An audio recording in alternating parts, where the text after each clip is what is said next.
My husband and I rented a cabin in Nashville. We just came down for a year to Indiana. About 11 p.m. we went to bed. Within minutes our dogs went nuts. My husband got up to check and opened the front door of the cabin. It is covered by a porch, and it was raining hard.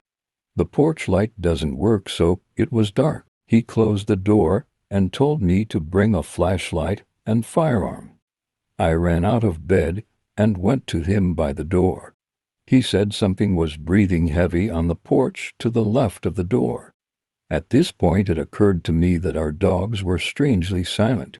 Being Akitas that have seen bear, wolf, coyote, and lynx all up close in Alaska, this was not normal.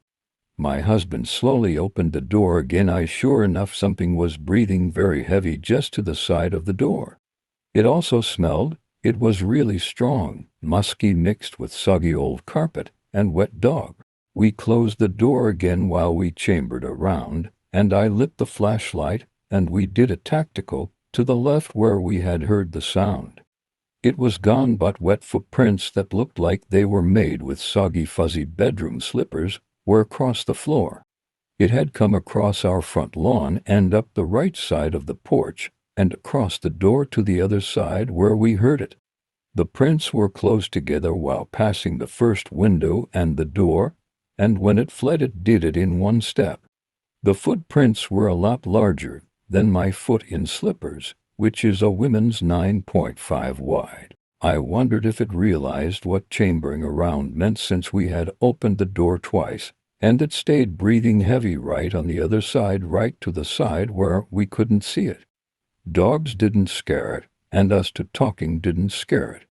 That would indicate it had had human interaction, maybe with hunters before, not uncommon with bears in Alaska.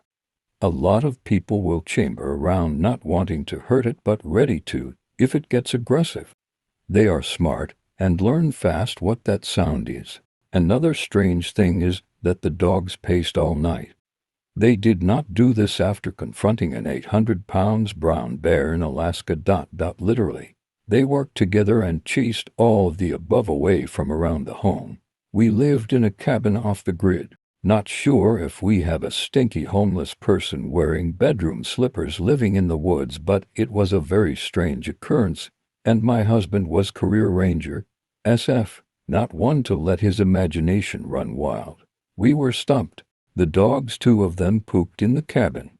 Something dogs are known to do when frightened, and these dogs are well housebroken. I myself am on the fence when it comes to believing in Bigfoot. I have never seen one or even had any kind of encounter that would lead me to believe in Bigfoot.